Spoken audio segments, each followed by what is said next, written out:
तो विश्व पर्यावरण दिवस और राष्ट्रीय पर्यावरण संरक्षण दिवस की आप सभी को बहुत बहुत शुभकामनाएं। लेकिन पर्यावरण के मायने आज हमको समझने की आवश्यकता है। जब हम पर्यावरण करते हैं तो हम प्रकृति की बात करते हैं। किसकी बात करते हैं?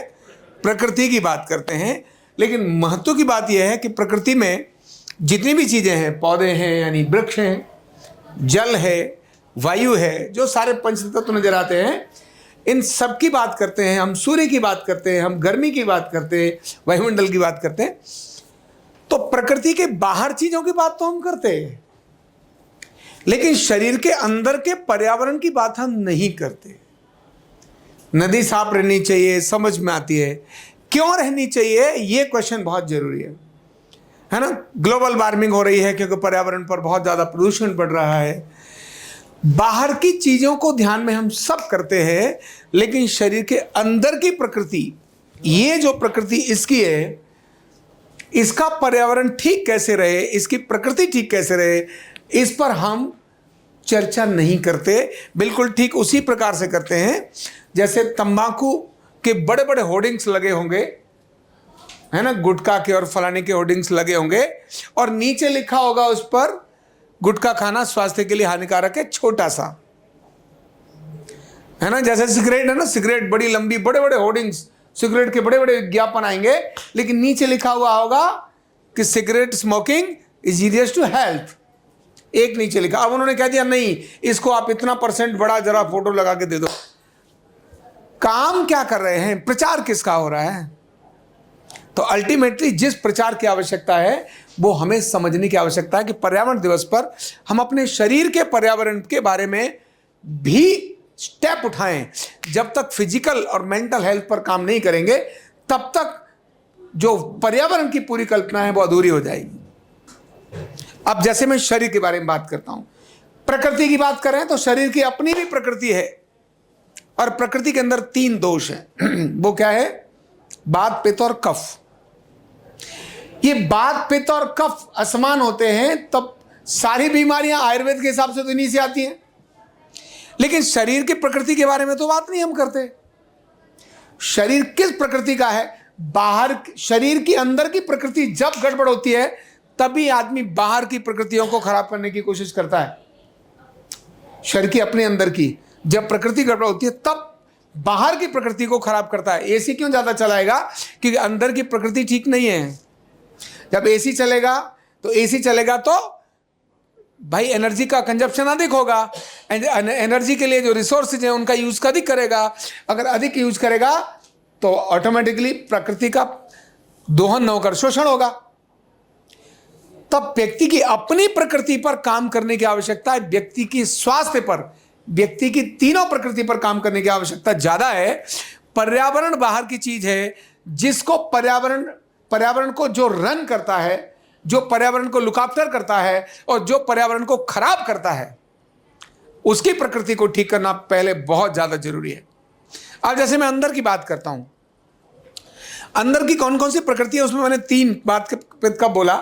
लेकिन अंदर की प्रकृति, शरीर की प्रकृति, शरीर का एनवायरमेंट गड़बड़ है, इसको कौन देखेगा? अगर शरीर में पीएच लेवल कम ज्यादा हो जाए, इंटरनल केमिकल्स के अंदर पीएच मतलब एसिड और एल्कलाइन जब इंबैलेंस हो जाए, जिस पर न्यूरोथेरेपी काम करती है, हम तो रूटीन में यही काम करते हैं भाई, एसिड और एल्कलाइन।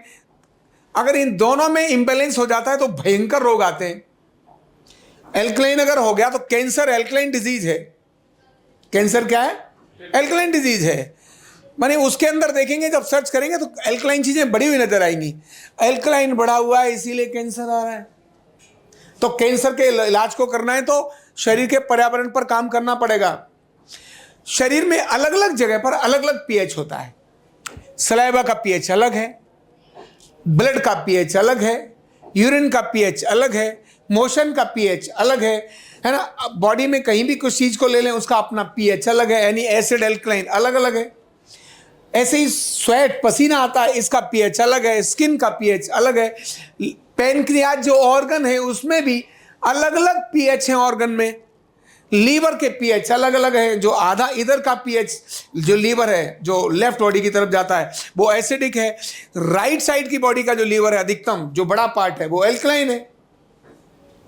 राइट किडनी ये एल्कलाइन है, लेफ्ट किडनी वो एसिड है। राइट इंटेस्टाइन यानी ऑर्गन का भी एसिड एल्कलाइन पीएच है। राइट साइड की इंटेस्टाइन, असेंडेंट कोलन और ट्रांसवर्स का आधा भाग ये एल्कलाइन है। जो डिसेंडेंट कोलन और ट्रांसवर्स का लेफ्ट वाला पार्ट, रेक्टम, सिग्मॉइड कोलन, ये सभी एसिडिक है। इन एसिड और एल्कलाइन को बैलेंस करेंगे तब इंटरनल एटमॉस्फेयर, वातावरण क्या होगा, ठीक होने लगेगा। तो हमें बाहर के वातावरण से ज्यादा अंदर के वातावरण की जरूरत है। और से भी बड़ी बात बोल रहा हूं, जो जीन्स होता है ना, जीन्स, सेल को जब हम खोलेंगे तो न्यूक्लियस आएगा, न्यूक्लियस के अंदर डीएनए आरएनए आएगा, और जब डीएनए को भी खोलेंगे तो आगे एक सीडी बनती है। उस सीडी में जिसमें से हम सीक्वेंसिंग, जेनेटिक सीक्वेंसिंग जब देखते हैं तो उसमें वो सीडी पर ऊपर और नीचे वो प्रोटीन होती है जो गवर्न करती है, उसको रन करती है। वही उसकी पूरी हिस्ट्री है, प्रोटीन। और वो प्रोटीन एक एसिडिक है और एक एल्कलाइन है। एक प्रोटीन एसिड है, एक एल्कलाइन है। जब शरीर का यही एसिड एल्कलाइन क्रम बिगड़ जाता है तब प्रोटीन में खराबी आती है। और प्रोटीन यानी जीन्स और ये डीएनए, वही तो सारे बॉडी को रन करता है। तो बॉडी के बैलेंसिंग पर काम करने की आज बहुत बड़ी आवश्यकता है। और शरीर ही नहीं, मन के लिए भी। मन में भी एसिड एल्कलाइन है, उसमें भी अर्धनारीश्वर का सिद्धांत है। मन का भी पर्यावरण है। मन के पर्यावरण पर काम नहीं करेंगे तब तक बाहर के पर्यावरण को कितना भी ठीक करो, ठीक होगा नहीं। इसलिए आज बहुत बड़े पर्यावरण दिवस पर आज हमें वास्तव में शरीर के आंतरिक पर्यावरण पर काम करने की बहुत बड़ी आवश्यकता है।